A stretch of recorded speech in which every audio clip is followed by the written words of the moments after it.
The suitcase handle dug into my palm as I stood frozen at the doorway. My mother's eyes burned with a coldness I hadn't seen before. "Benna, you need to leave. Your sister needs this space more than you," she said, her voice sharp, final. Kemi, my older sister, leaned back on the couch with a faint smirk, as if she'd won a battle I didn't even know I was fighting. My heart pounded as I stepped outside, feeling the door slam behind me. What none of them knew was that the moment I left, their perfect little plan would unravel, and panic would set in faster than they ever imagined. Benna held her small bag tightly as she stepped out of the family house, her eyes stinging with tears she refused to let fall. Her mother's words still rang in her ears, sharp, final, and heavy. "You need to leave.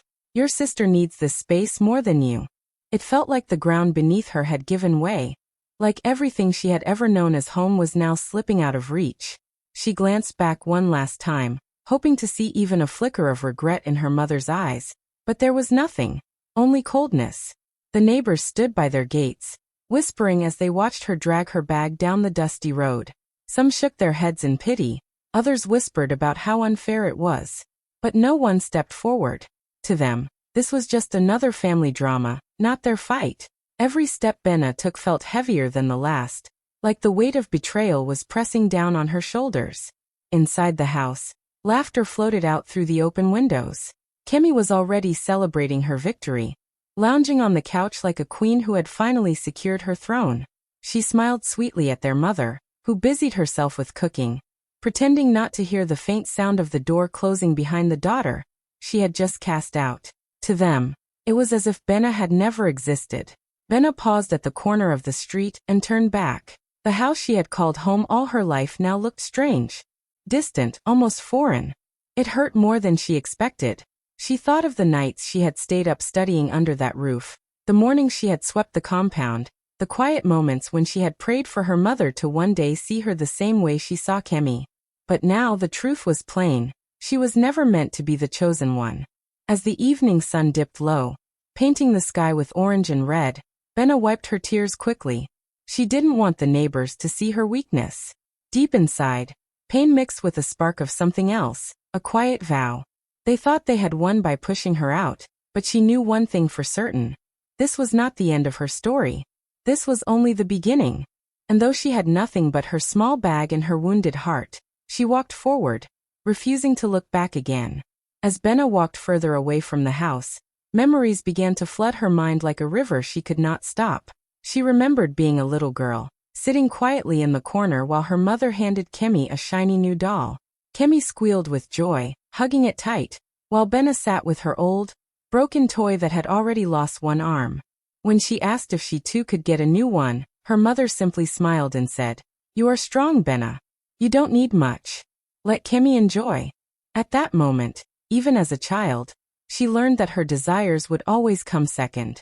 The scenes replayed one after another. On birthdays, Kemi's cake was tall and decorated with candles, while Benna's was always small, plain, sometimes just a piece of bread with butter. At school, whenever fees were tight, her mother would rush to pay Kemi's first, leaving Benna to sit in class embarrassed when her name was called for unpaid dues. She could still hear the whispers of her classmates and the sting of humiliation.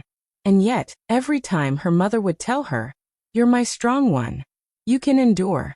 Even in little things, the difference showed. If there was new clothing to be bought, Kemi received the bright, colorful dresses, while Benna was handed the faded hand-me-downs. When visitors came, their mother proudly displayed Kemi, showing off her achievements, her hair, her clothes, while Benna was told to help in the kitchen or serve drinks. The praise always flowed one way, and so did the attention. What hurt the most was not the lack of gifts or money. It was the feeling that her worth was invisible. She worked hard, tried to please, but no matter what she did, Kemi remained the shining star in their mother's eyes. When Kemi failed at something, excuses were made, comfort was given, and blame was shifted.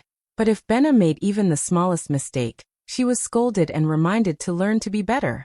As she dragged her bag that evening, these memories pressed on her heart like stones. She realized this moment, being thrown out, was not sudden. It was simply the final page of a book that had been written long ago. From the very beginning, her place in that house had been temporary, conditional. Kemi was always the one to be loved, to be protected, to be celebrated. Benna was always the one told to survive. She stopped for a moment, breathing deeply, and whispered to herself, "They always told me to be strong. Maybe they were right. Maybe strength is the only gift they ever gave me." And with that, she wiped her tears, carrying both the pain of her past and the fire to prove she was worth far more than they ever believed. Benna wandered through the streets that evening with her bag dragging behind her, not sure where to go. The night air was cold, and each step made her feel smaller, more abandoned. For a moment, she thought of sleeping outside on a bench, but the thought of being completely alone in the dark scared her. She scrolled through her phone and hesitated before calling an old friend, Amadi, who lived on the other side of town. His voice was warm when he answered, and without asking too many questions, he told her to come. When she finally reached his place, it was nothing like home.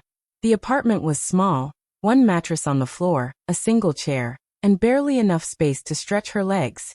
Amadi gave her half of the mattress and smiled as if sharing it was the easiest thing to do. She thanked him quietly, her voice almost breaking. That night, lying on the thin mattress, staring at the cracked ceiling, Benna felt the weight of everything sink in. The house she grew up in, the mother who raised her, had chosen someone else over her. She pulled the small blanket closer and tried to fight the tears, but they came anyway. As the days passed, she realized how hard life outside her mother's house really was. She helped Amadi wash dishes, sweep the room, and sometimes skipped meals so she wouldn't be a burden. But in the silence of the nights, when Amadi was asleep, she would sit by the tiny window, hugging her knees, and whisper to herself, "If they think I am disposable, I will rise so high they'll choke on their regret." It was not just a promise, it became her survival. Benna started walking the streets during the day, searching for anything she could do to earn money. Sometimes she helped at a small bakery, sweeping and cleaning in exchange for leftover bread. Other times, she picked up cheap materials from the market and tried to stitch together simple crafts she could sell. The coins she earned were barely enough, but each little success gave her strength. People around the neighborhood noticed her. Some pitied her, others whispered, but Benna refused to let shame hold her down. Every time she remembered her mother's voice telling her to leave, she felt a fire burning inside. The pain did not break her, it began to shape her. At night, when she lay back down on the thin mattress, Benna no longer cried the way she did that first night. Instead, she wrote her ideas on small scraps of paper, plans she believed would one day change her life. She was determined to turn her heartbreak into something greater. They had cast her out like she was nothing, but deep inside, she knew her story was only beginning. Benna woke up each morning before the sun rose, tying her scarf tightly as she hurried to the bakery. The owner, Madame Leo, was kind but strict. The work was hard, mixing flour, carrying trays, cleaning floors, but Benna never complained. She worked long hours, her hands covered in flour and her back aching. Yet she pushed through because she knew she had no other choice. At the end of each day, she collected her small pay and carefully saved it, resisting the urge to spend even a coin on herself. But the bakery alone was not enough. After work, she would stop by the market, picking up cheap fabric, beads and thread. In the tiny space she shared with Amadi, she sat cross-legged on the floor, crafting bracelets, hairbands and small purses. Her fingers moved quickly, turning scraps into something beautiful. She took pictures of them with her old phone and posted them online, not knowing if anyone would buy. To her surprise, a few orders trickled in. Each sale, no matter how small, felt like a victory. Instead of lying awake at night crying, Benna began to fill notebooks with her thoughts. She wrote down everything: how to improve her designs, how to save money, how to one day open her own shop. The same tears that once came from pain now came from determination. She would look at her rough sketches and whisper to herself, "One day, people will know my name." Her routine became a rhythm. Bakery in the morning, crafts in the evening, planning at night. While others her age were out enjoying life, Benna sacrificed her comfort for her future. Some nights, exhaustion made her hands shake, but she pushed herself to finish just one more bracelet, one more note in her book. She knew that every small step mattered. Word of her crafts began to spread. A customer who bought one bracelet told a friend, and soon more orders came. Her phone buzzed more often now, and each notification made her smile. It was not yet enough to change her life, but it gave her hope that she was building something real. Even when doubts tried to creep in, when she remembered her mother's rejection or Kemi's smirk, Benna reminded herself that her worth no longer depended on them. She was creating her own path, slowly but surely. With every long shift at the bakery and every late-night sketch, she was planting seeds for a future only she could imagine. And though she was still in that cramped little apartment, Benna no longer felt like the discarded girl who walked away with a heavy bag. She felt like a woman preparing to bloom, one step closer to proving that her pain had a purpose. Back at the family house, life was not as peaceful as their mother had imagined. At first, she thought pushing Benna away would bring balance, but it quickly became clear that Kemi was not the kind of daughter who made life easier. With Benna gone, all of Kemi's demands grew louder. She wanted special meals every day, rice with meat, rich stews, soft bread in the mornings. If the food was not perfect, she would throw a tantrum, leaving her mother frustrated and exhausted. Kemi also craved constant attention. She would sit in the living room, scrolling through her phone, while expecting their mother to run around the house for her. If visitors came, Kemi wanted her mother to speak proudly of her, to treat her like the center of the world. She basked in the spotlight, but the shine quickly turned into a shadow when responsibility came. Unlike Benna, who quietly worked and contributed, Kemi drained everything without giving back. Finances became another heavy burden. Kemi's tastes were expensive. She wanted new clothes, shoes, and the latest phone, even when there was barely enough money to cover the electricity bill. Each time her mother tried to explain that things were tight, Kemi would sulk, guilt-tripping her into finding the money somehow. The household that once survived, with balance, now felt suffocated by her endless wants. The absence of Benna was deeply felt in ways her mother did not expect. Chores that Benna once handled piled up. The compound grew untidy, clothes remained unwashed, and the little order that Benna quietly maintained disappeared. Their mother often found herself too tired to keep up, wishing silently that she still had Benna's steady hands to help. But pride kept her from admitting it out loud. Neighbors noticed the change too. Where they once saw Benna sweeping the yard and greeting them politely, now they saw Kemi lounging on the veranda, demanding things from her mother. Whispers started spreading.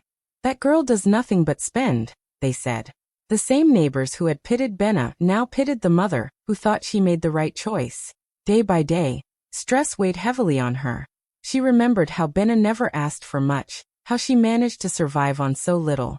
She remembered the quiet strength in her second daughter, a strength she had mistaken for weakness. Now she saw clearly that the daughter she sent away had been the one holding the home together all along.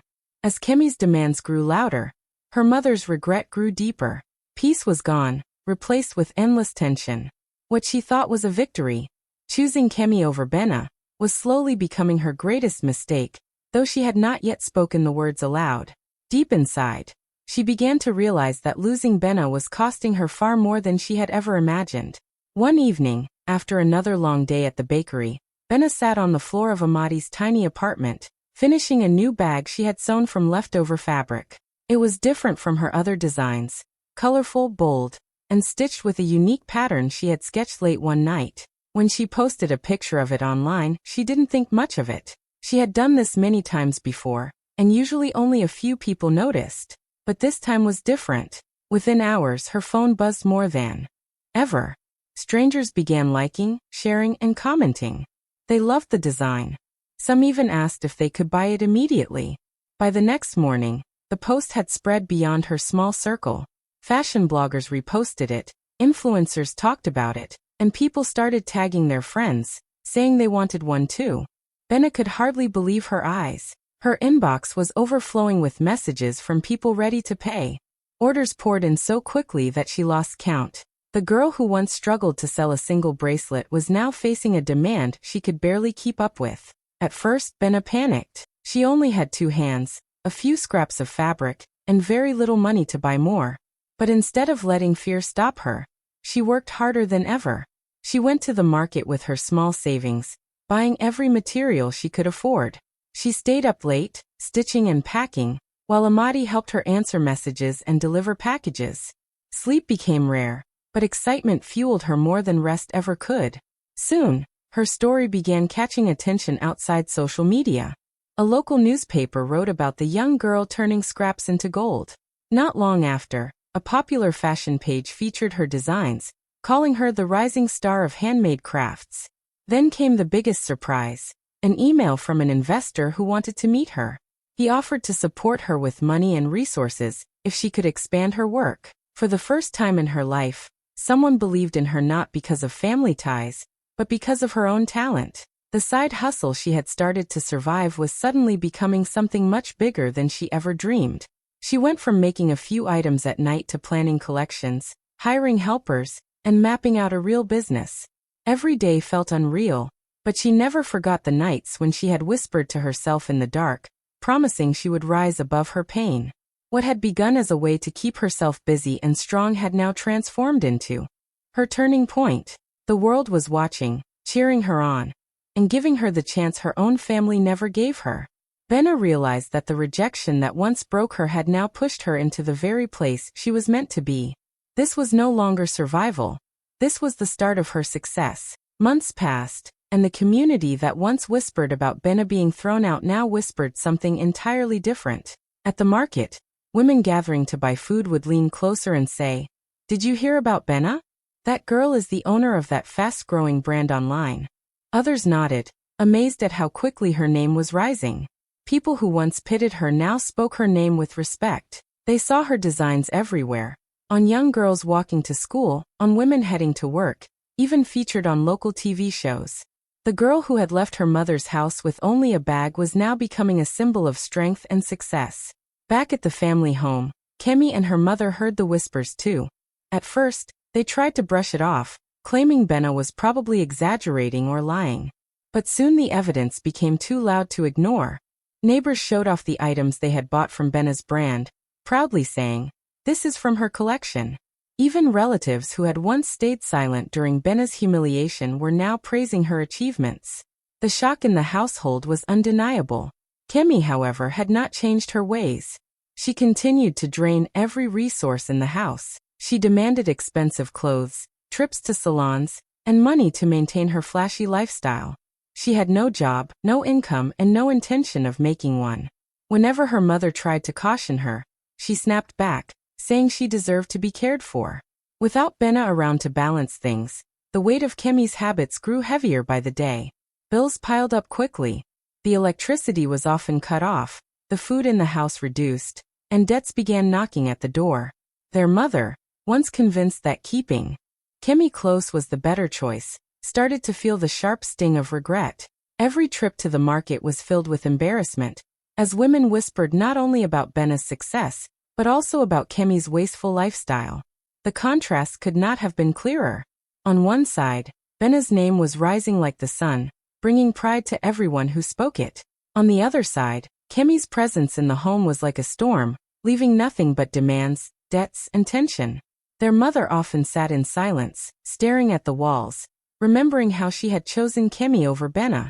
What once felt like the right decision now seemed like the start of her downfall. The house itself felt heavier. What was once filled with Benna's quiet work and small contributions was now empty of peace. Every day, the walls seemed to echo regret. Their mother could no longer ignore the truth. The daughter she had discarded was now thriving, while the one she had chosen was pulling her deeper into ruin. It was a bitter shock, one that made her wonder if she had already lost the chance to make things right. It started with a knock on the door one hot afternoon. Their mother opened it to find two angry men standing outside, holding papers in their hands. They asked for Kemi by name, their voices sharp, their expressions stern. When Kemi appeared, dressed in a new outfit she had bought just days before, the men wasted no time. They told her she owed money, serious money, that she had borrowed months ago to keep up her lifestyle.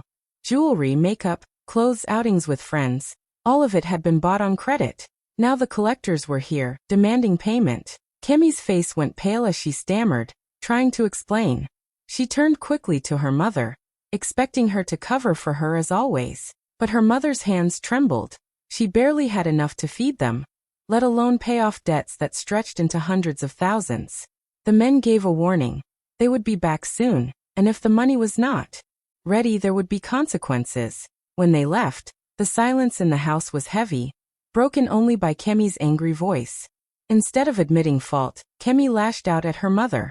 She accused her of not protecting her, of failing to provide enough, of letting things get this bad. Her mother, tired and defeated, could only sit in her chair with tears in her eyes. For years she had sacrificed everything for Kemi, chosen her over Benna, and now she was being blamed for the disaster she never created. As the days went by, the situation worsened. More knocks came. Letters of warning arrived. The collectors spread the story around town. And soon everyone knew that Kemi was drowning in debt. Neighbors who once admired the family now whispered about their shame. The proud image that Kemi tried so hard to maintain crumbled before her eyes. It was then, in her desperation, that the thought of Benna came creeping back into their minds. Benna, the daughter they had pushed aside, the one they believed was disposable.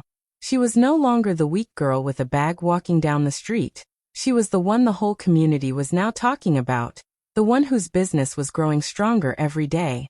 If anyone could help them now, it was her. Kemi, however, refused to lower her pride at first. She shouted that Benna would never help, that she was too bitter to forgive. But as the collectors grew more threatening, even she began to panic. Their mother, holding her head in her hands, whispered again and again, "If only Benna were here. If only I hadn't sent her away." The house was no longer filled with Kemi's laughter or her careless demands. Instead, it shook with fear and desperation. The very daughter they had thrown away had now become the one lifeline they desperately needed. The panic settled deep into their bones, and for the first time, they realized the cost of their choices might destroy them completely. The first message came from a distant cousin. Then another came from an aunt who had stayed silent when Benna was thrown out. Finally, her mother herself sent a short message that simply said, "Please come home." At first, Benna read them with disbelief. These were the same people who had shut the door in her face, the same family that had chosen Kemi over her without a second thought. For a moment, she wanted to ignore them, to let them taste the full weight of their regret. But something inside her told her that this was the moment she had been waiting for. The moment she would return, not as the broken girl they abandoned, but as the woman she had become. When Benna finally agreed to visit, the entire community seemed to notice. Whispers spread quickly. "She's coming back. The successful one is returning to the same house she was chased from." Neighbors waited, curious to see how the story would unfold. On the day she arrived, the difference in her was undeniable. She stepped out of the car with calm grace, dressed simply but elegantly, carrying herself with a quiet confidence that needed no explanation. Her hair was neatly styled, her clothes spoke of success, and the way she moved made it clear. This was no longer the Benna who dragged her bag away in tears. This was a woman who had built herself from nothing, and it showed in every step. Inside the house, her mother's hands shook as she opened the door. Kemi stood behind her, fidgeting, unable to meet Benna's eyes. The same living room where Benna had once been told to leave now felt small and tense, filled with shame instead of power. The air was heavy with regret. Her mother began to speak, words stumbling out, apologies mixed with excuses. She said she had not known things would turn out this way, that she only wanted to support Kemi, that she had made mistakes. Kemi tried to speak too, but her voice cracked under the weight of embarrassment. For once, she had nothing to boast about. Benna listened silently, her expression calm. She did not shout, she did not cry, she did not need to. Her presence alone said more than words could. Every detail of her appearance, every confident breath, showed them how far she had risen without their help. She had walked out with nothing, and now she had returned with everything they once denied her: dignity, success, and independence. Neighbors peeked through windows, watching closely. They could see the shift in power, the reversal of roles. The girl once treated as disposable now stood as the strongest in the room. The family had begged her back, but she was no longer desperate for their approval. She stood there, tall and unshaken, proof that sometimes the ones you throw away return brighter than anyone ever expected. Benna's eyes moved slowly from her mother to her sister, the very two people who had once stood tall in this same house and told her she was not needed. Now their shoulders were slumped, their faces pale, and their eyes heavy with shame. She took a deep breath, her voice calm and steady, not loud, not angry, but filled with the kind of strength that silence brings after years of pain. "You kicked me out to make space for Kemi," she began, her words slicing through the thick air. Her mother's lips trembled, and Kemi shifted uncomfortably, staring at the floor. But when I left, I found space to build myself. She paused, letting the words sink deep, letting them remember the night she had walked away with nothing but tears and a small bag. Now she stood before them, polished and unshaken, proof of everything they thought she could never be. You needed me all along, Benna continued, her eyes fixed on her mother. Yet I needed none of this. Not your pity. Not your approval. Not even this house. She let her hand glide across the furniture, as if it were nothing more than dust to her now. I built my own family, my own worth, and my own place. Her mother's eyes filled with tears, but she said nothing. Kemi opened her mouth as if to speak, but no sound came out. The house that once echoed with pride for one daughter and rejection for the other now sat in heavy silence, the weight of regret pressing down on every wall. Benna's voice softened, but it carried more power than ever. I came back not because I needed you, but so you could see with your own eyes what you threw away. She turned toward the door, her heels clicking against the floor, each step a reminder that she no longer belonged to the shadows of this home. The silence behind her was louder than any words they could have spoken. For the first time, her mother and sister understood the depth of their mistake, not in angry shouts, not in revenge, but in the calm truth of Benna's final word. The panic that had once consumed them melted into something far heavier, regret. And as Benna stepped outside into the world she had built for herself, the house remained quiet, a shell of broken pride and missed chances.